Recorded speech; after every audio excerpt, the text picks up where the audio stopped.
पति पत्नी या उस परिवार में रहने वाले सभी सदस्य।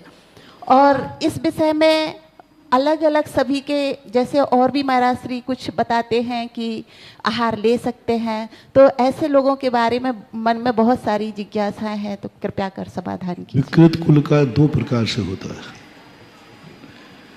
एक ब्लड रिलेशनशिप जो अपने आप में परंपरा के विरुद्ध होता है।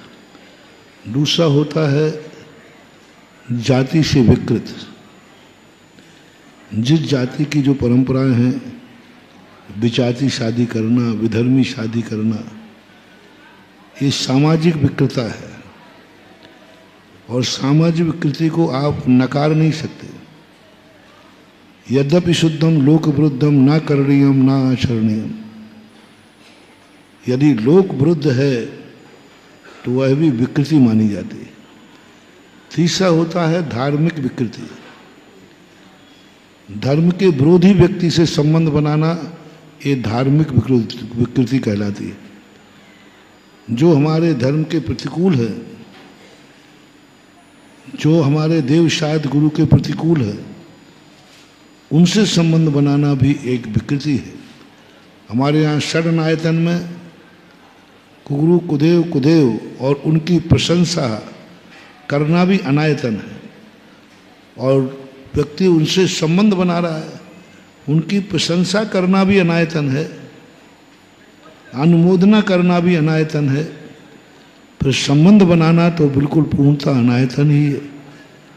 प्रशंसा कर रहा है एक सामान्य रूप से, तो भी उसे मिथ्यात्व की कोटि में ले लिया। और जो पूरे संबंध बना रहा है, रिश्तेदारी बना रहा है, प्रशंसा कहाँ हो, तो उसने रिलेशनशिप जोड़ लिया, उससे वंश और अंश का संबंध जोड़ लिया।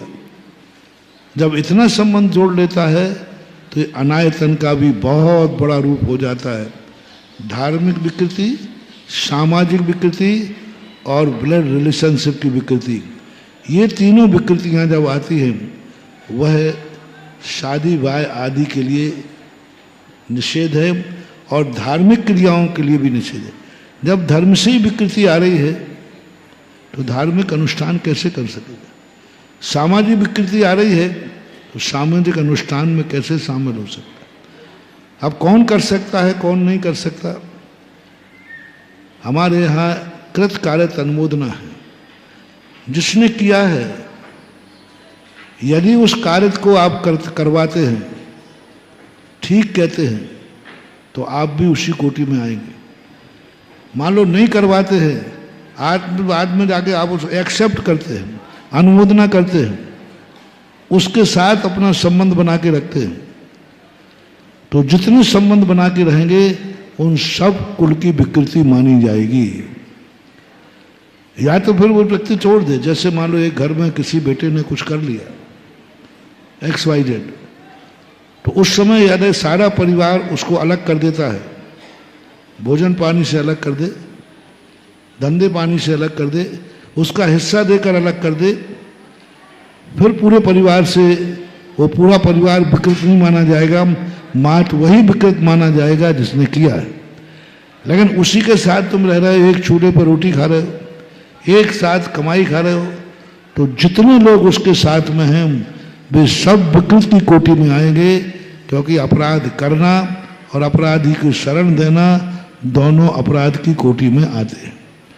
शास्त्रों की जहाँ तक बात है, वहाँ की परंपराएं अलग थी। वहाँ धर्म एक था। ऋषभदेव के समय विधर्मी कोई होता नहीं था, सब उच्चगोत्री थे। वर्ण व्यवस्था में और गोत्र व्यवस्था में अंतर था। वर्ण व्यवस्था का अर्थ नहीं कि नीच गोत्री हो गया। ऋषभदेव के समय सभी उच्चगोत्री थे, और उच्चगोत्रियों में 3 वर्ण थे।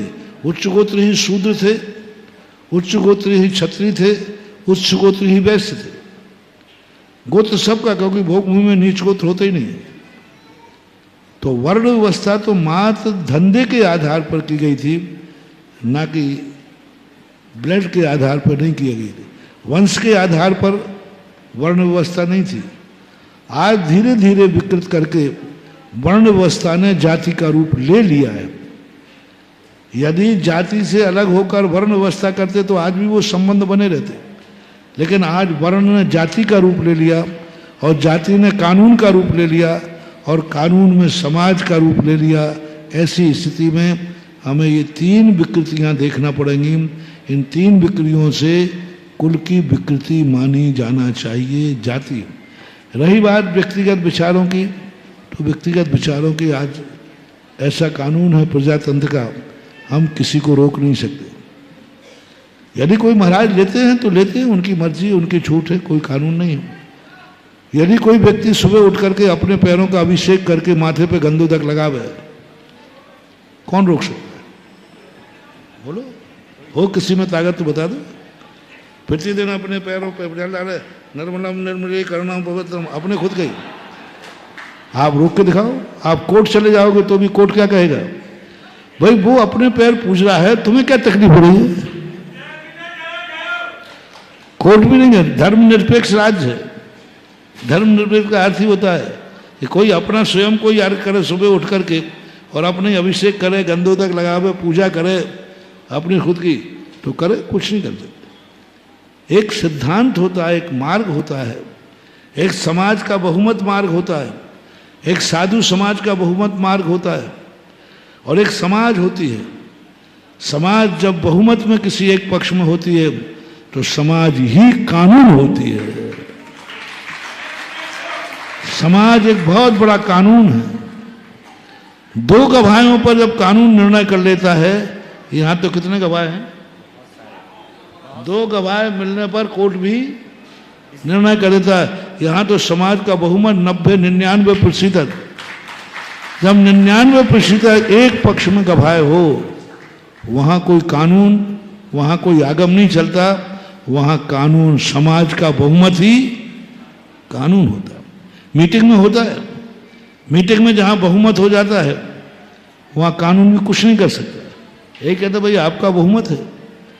तो जो परंपराएं बहुमत से समाज ने सिद्ध की हैं वो भी हमारे कुल को विकृत करते हैं यदि से उनसे हम विपरीत जाते हैं तो।